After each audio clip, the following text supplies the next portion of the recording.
Well, green barley works as a superfood. Sa natural healing kasi, we give superfood as a way of making the body produce the proper cells ng katawan natin para maghilom siya. Barley can help with problems with heart and hypertension. Meron siyang nagpapababa siya ng bad cholesterol, nagpapaganda siya ng daloy ng dugo, nagdadagdag siya ng oxygen sa mga... Pahilot ako nung nabinat ako. Tapos nang habang tumatagal, umabot ng 5 years, lumaki na siya. Yung unang inom ko, unting-unting nawala, sa yung gagawin sa mata, diba, naalis na rin yun. Arang-arang akong paminaw, huwag na magsinakit akong kasing-kasing.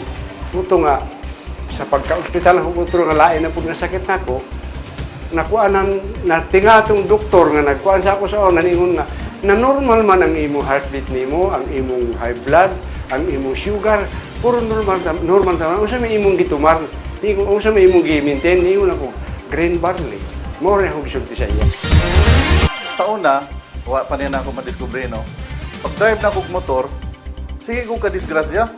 Kini, makita kining uwat sa akong dere, oh. Dili kay kalima, kaunom, siyo, kabalintong, kini lang yung makatulog lego. So, akong na matikdan ba nga, epekto yun. Why labod?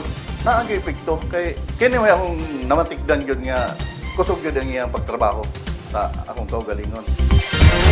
Actually, pag inom ako sa green barley, katong bago pang green barley, katong March pa man to, April ko nag-inom, mag-barley.